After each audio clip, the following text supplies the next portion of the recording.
बोलो जयकारा बोल मेरे श्री गुरु महाराज की जय। 10 मिनट का ये छोटा सत्संग और हमारा टॉपिक है अजपा जाप क्या है, इसकी गहराई में कैसे उतरें।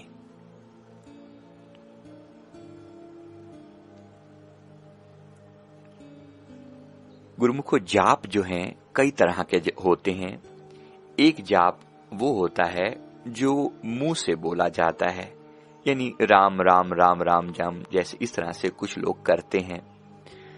कृष्ण कृष्ण कृष्ण या कोई भी जाप इस तरह से जो मुंह से बोलकर किया जाता है, इसे वाचक जाप कहते हैं लोग। फिर कुछ लोग उपांशु जाप करते हैं, यानी पूरा सुनता तो नहीं बाहर, लेकिन उसे मुंह में बुदबुदाते हैं, जैसे राम राम राम राम राम, इस तरह से वो अंदर ही अंदर पूरा बाहर नहीं सुनता, लेकिन मुंह में बुदबुदाते हैं।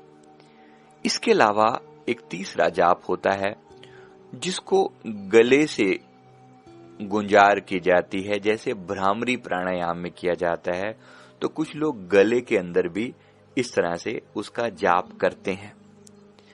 इसके अलावा एक चौथे तरह का जाप भी होता है जिसमें हम केवल मानसिक जाप करते हैं, यानी कि मुंह से बोल नहीं रहे हैं, ना ही गले में से बोल रहे हैं, ना ही बुदबुदा रहे हैं उसे।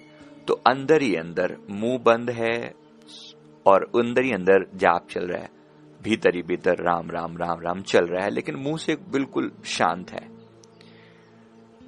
इन सब जापों की अपनी अपनी महिमा है,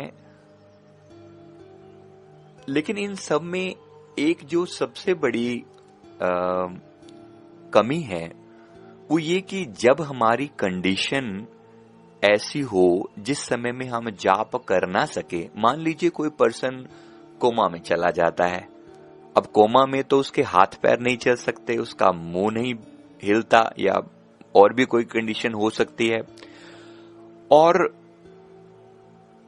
उस समय में अगर उसकी मृत्यु हो जाए तो ये नाम, जो कि मरते समय ही सबसे क्रिटिकल टाइम होता है इसको जपने का, तो वहां तो इस नाम ने साथ न दिया ना, इसलिए ये तो बड़ा डिफिकल्ट हो जाए कि वो सबसे क्रिटिकल टाइम में आपको नाम आप जप ही ना सकें। तो हमारे सदगुरु ने हमें ऐसी अनमोल दात बख्शी है, श्री परमहंस दयाल जी ने जो हमें दात बख्शी है वो दिया है अजपा जाप। अजपा जाप श्वासों के द्वारा जपा नहीं जाता, रादर ये भी कहना थोड़ा गलत होगा कि जपा जाता है, पर फिर भी अगर कहा जाए तो श्वासों के द्वारा जपा जा रहा है। उस जाप को सुना जाता है। तो किस तरह से सुना जाता है? वो श्वासों के अंदर कुदरती रूप से मौजूद है। शुरू शुरू में अगर आप अपने कानों को साइलेंट कर कर बैठ जाएं, कानों में कुछ ही तरह से कानों को थोड़ा बंद कर लें। आजकल ईयर प्लग आते हैं मार्केट में, आप कहीं से ऑनलाइन खरीद सकते हैं। ईयर प्लग कानों में लगा लें, या रुई को, कॉटन को तेल में थोड़ा डुबोकर भी कान में डालकर रख सकते हैं, जिससे थोड़ा बाहर का नॉइज अगर बंद हो जाए तो श्वासों की आवाज को आप सुनने की कोशिश करें। श्वास जब ऊपर जा रही है और बाहर आ रही है, उस समय में श्वासों में एक कुदरती रूप से ध्वनि हो रही है।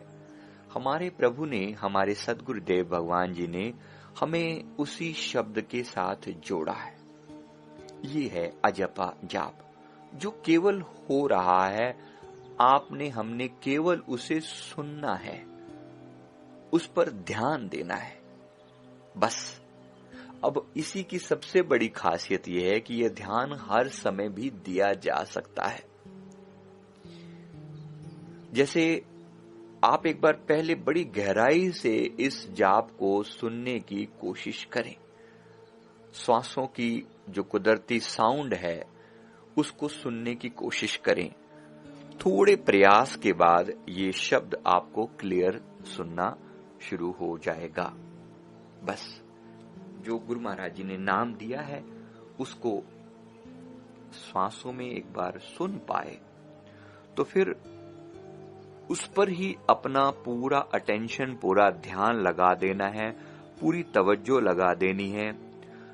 श्री पंचम पातशाही जी महाराज जी ने एक समय में पावन वचन फरमाए थे कि नाम के साथ लटक जाओ। किसी कंटेक्स्ट में ये बात हो रही थी, वो बात मैं कभी फिर शेयर करूंगा, लेकिन जो पावन वचन थे वो थे कि नाम के साथ लटक जाओ। मतलब एक भी सेकंड, एक भी श्वास ऐसी ना हो जब आपका ध्यान नाम से चूके। तो इस तरह से श्वासों के अंदर जाप को गूढ़ कर लिया जाए, पक्का कर लिया जाए, दृढ़ कर लिया जाए। श्वास श्वास नाम का सिमरण अपने आप होने लगे। थोड़ा प्रयास शुरू में करना पड़ेगा और शुरू में श्वासों की गति को कुदरती रखने के प्रयास करें, यानी बदलें ना। जैसा चल रही है श्वास वैसा ही चलने दें। थोड़ा धीमे कर लेंगे तो श्वास को सुनना थोड़ा आसान हो जाएगा। शुरू में, बहुत शुरू में बस एक बार श्वास को सुनना शुरू किया, धीरे धीरे शब्द उसके बीच में जुड़ेगा। अपने मन से जोड़ लें। शुरू में प्रयास करने के लिए तो मन से भी जोड़ना पड़ेगा, भीतर उच्चारण भी करना पड़ सकता है। भीतर ही भीतर करें। एक समय के बाद फिर वो शब्द कुदरती रूप से श्वासों के साथ सुनना शुरू हो जाता है। बस सारा खेल जो है इसी अजपा का है। ये जो शब्द है, ये जो नाम गुरु महाराज जी ने दिया है, इसमें उनकी पूरी ताकत समाई है। एक एक श्वास जो है इस तरह से जाप करे कि बस हर श्वास में उनका नाम बसता चला जाए।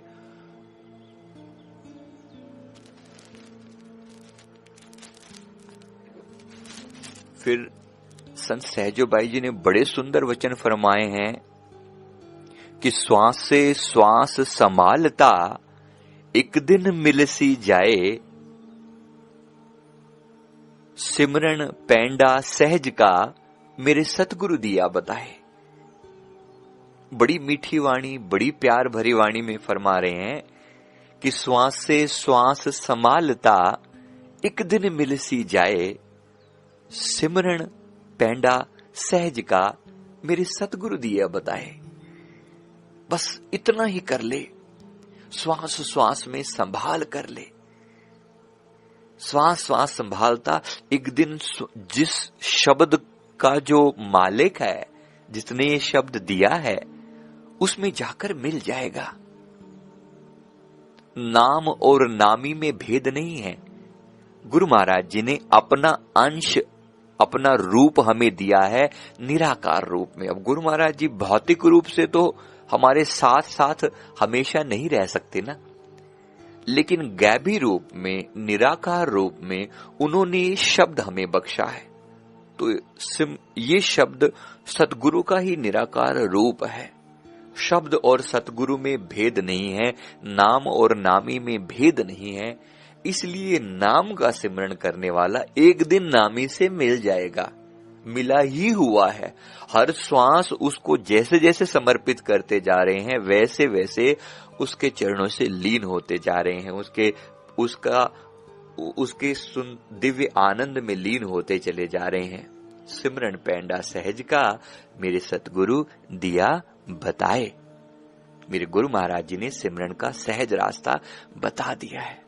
तो बस खूब प्यार से, खूब ध्यान से, खूब तवज्जो से इसका सिमरन करें, इसका जाप करें। इसमें एक बहुत ही प्यारा कंसेप्ट है जिसको कहते हैं डबल एरोड कॉन्शियसनेस। इसका मतलब ये है, अपनी चेतना को दो तरफा बनाने की कोशिश करें। दो तरफा माने चलते फिरते उठते बैठते दुनिया के काम काज करते हुए ध्यान श्वास पर दिया जा सकता है। हर वो काम जिसको करने में कोई बहुत ज्यादा दिमाग नहीं लगता, उससे हटाकर ध्यान को श्वास पर लगाया जा सकता है। जो भी काम हम मैकेनिकली करते हैं, फॉर एग्जाम्पल दांतों में ब्रश कर रहे हैं, सब्जी काट रहे हैं, नहा रहे हैं, इसमें कोई बहुत दिमाग लगाने की जरूरत तो नहीं है। तो सिमरन श्वास तो चल रही है, श्वासों के साथ शब्द जोड़ा जा सकता है, जोड़ा जाना चाहिए। बस यही वो सहज रास्ता है। और आनंद पाएं, आनंद पाएं, एक एक श्वास में ऐसा आनंद पाएं कि बस आपका रोम रोम पवित्र हो जाए और आपकी आभा ऐसी दुनिया में व्याप्त हो जाए, आपके अंदर जो सिमरन की मिठास हो वो आपकी वाणी से झलके, आपके चेहरे से झलके, आप भी आनंदित हों और इस दुख भरी दुनिया में भी कुछ आनंद बरस जाए। बोलो जयकारा, बोल मेरे श्री गुरु महाराज की जय।